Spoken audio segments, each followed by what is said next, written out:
Kami dari kelompok 1. Perkenalkan, nama saya Regita Cahyadingrum.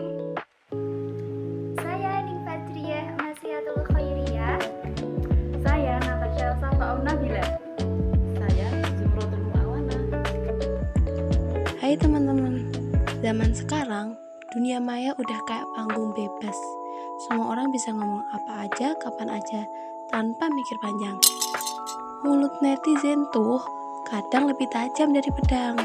Ada yang nyindir halus, ada yang nyeletuk pedas, ada juga yang bikin ngakak karena saking absurdnya.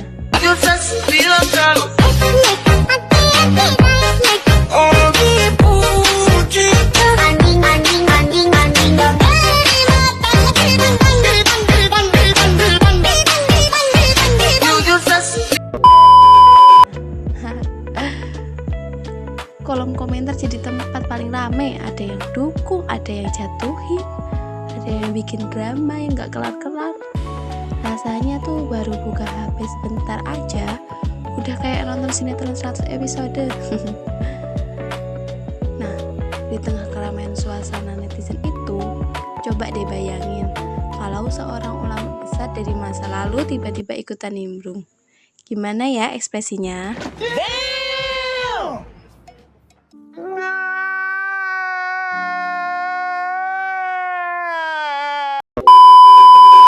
Syah, kamu mikir apaan sih? Aku lagi mikir.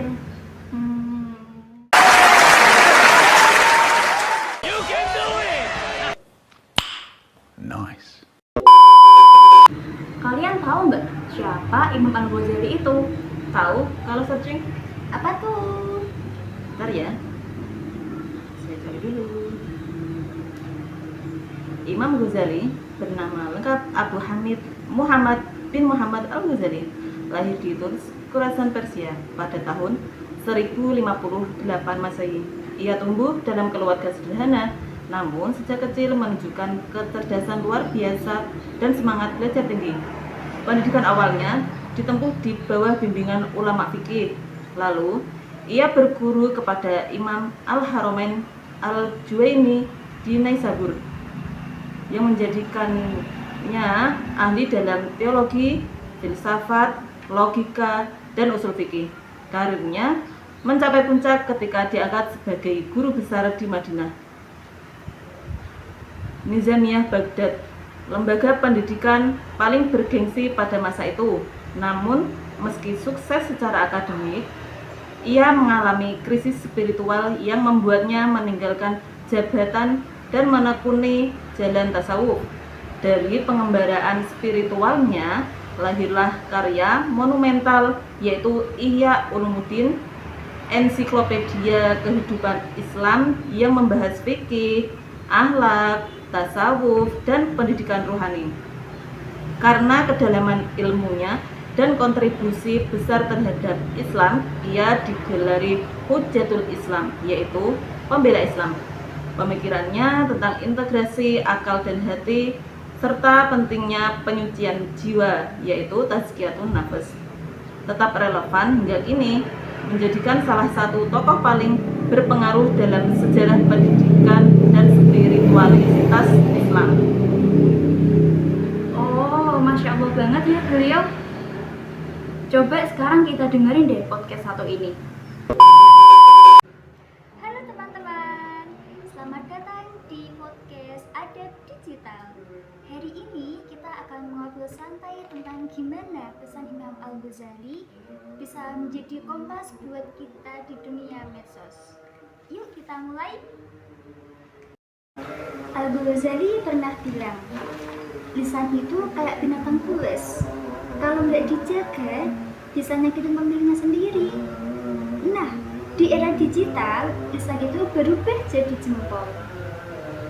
Wah, konten beginian kok bisa viral sih? Nah, ini contoh nyata.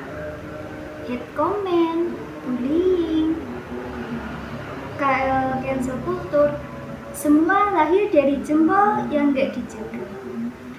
Kalau Imam Ghazali lihat, mungkin beliau bakal bilang, kata-kata dari hati yang kotor nggak akan bawa manfaat.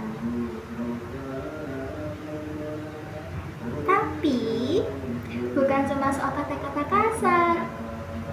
Kadang masalahnya ada di niat kita waktu ngomong atau belajar. Nice.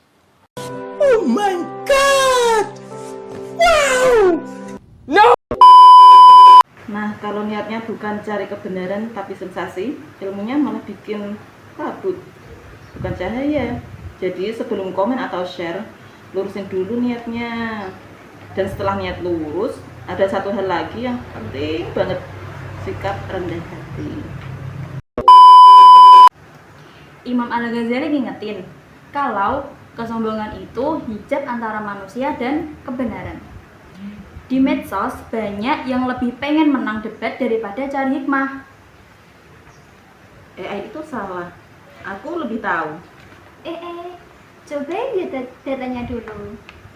Jadi, rendah hati bukannya berarti kalah, tapi sadar kalau kebenaran bisa datang dari siapa aja, bahkan dari algoritma. Nah, biar lebih kebayang, coba kita lihat kasus nyata yang sering kejadian. Halo semuanya, saya Sarwenda Tan. Melalui video ini saya ingin menyampaikan beberapa hal. Pertama-tama izinkan saya menyampaikan ucapan terima kasih yang sebesar-besarnya kepada semuanya, keluarga besar, teman-teman, masyarakat, dan para penggemar yang selama ini selalu setia menemani perjalanan saya. Sebagai manusia yang biasa, yang tidak luput dari dosa dan kesalahan, saya menyadari potongan video yang beredar tersebut sudah membuat kegaduhan di media sosial. Saya menyadari bahwa kata-kata saya tersebut tidak menunjukkan kebaikan maupun kerendahan hati. Hal-hal yang seharusnya cukup diselesaikan di ruang lebih tenang, kini turut menyita perhatian dan energi dari banyak pihak. Oleh karena itu, saya minta maaf dari lubuk hati saya kepada semuanya. Saya minta maaf atas video yang beredar tersebut dan terhadap semua yang telah terdampak oleh karena hal tersebut. Maaf yang terdalam kepada anak-anak saya. Apapun yang terjadi di antara kehidupan orang dewasa, mereka tidak seharusnya terbawa ke dalam pemberitaan yang beredar. Sebagai seorang ibu, saya berjanji akan terus berusaha menjadi ibu yang melindungi, merawat, dan mengutamakan kebahagiaan dan masa depan mereka. Kepada keluarga besar saya yang juga turut merasakan ketidaknyamanan, beban pikiran, karena hal ini saya juga memohon maaf. Terima kasih telah menaruh pengertian, perhatian, dan kekuatan bagi saya. Kepada para penggemar saya yang selama ini tulus dan terus mendukung saya. Karena kalian, saya tidak pernah merasa sendirian. Besar rasa terima kasih saya ke kalian. Saya tidak tahu harus berkata apa lagi selain ucapan terima kasih yang tulus ini. Temani saya terus ya, dalam proses menjadi pribadi yang lebih baik. Percayalah, saya tidak ingin mengecewakan kepercayaan yang telah kalian berikan selama ini. Dan ke depan, saya perlu lebih bijak lagi, lebih mengenal dampak yang bisa saya perbuat di ruang publik. Saya mohon kepada semua untuk memberikan ruang dan waktu bagi saya menyelesaikan urusan pribadi saya ini dengan lebih baik, secara kekeluargaan dan penuh kedewasaan.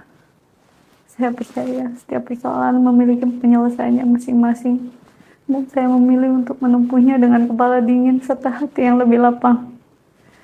Doa saya agar kita semua diberi ketabahan dan kebaikan ke depannya. Atas segala pengertian, dukungan, dan kasih sayang, sekali lagi saya mengucapkan terima kasih. Dari kasus Ibunda Sarwenda baru-baru ini, di mana ia menerima banyak kritik setelah potongan video siaran langsungnya yang dinilai kurang pas viral di media sosial, kita bisa mengambil beberapa poin positif dan pelajaran berharga terkait cara ia merespon kritis tersebut. Kenapa kita mengambil video tersebut? Karena hal-hal seperti itu tuh kerap kali terjadi di lingkungan sekitar kita.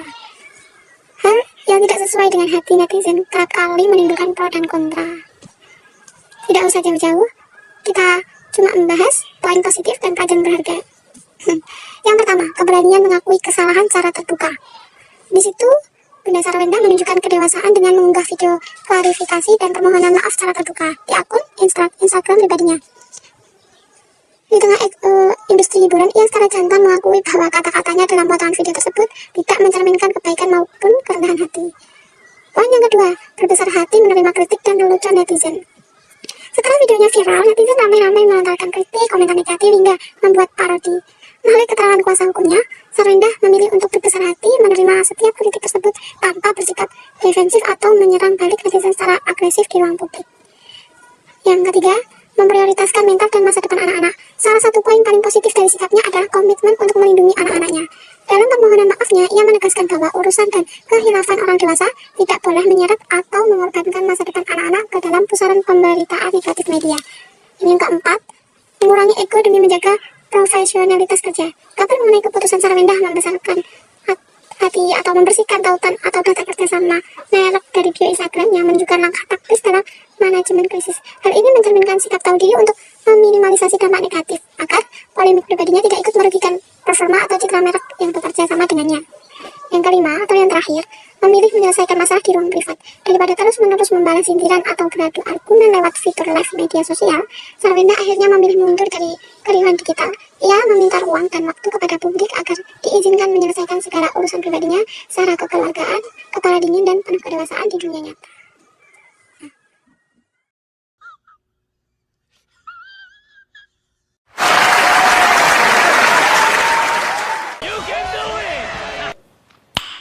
Nice.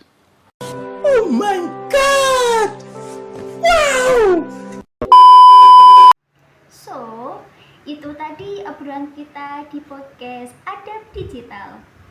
Pesan Imam Ghazali ternyata nggak cuma relevan di zaman dulu aja, tetapi juga relevan buat di zaman kontemporer saat ini. Sampai ketemu di episode berikutnya. Ada jadi nggak sih?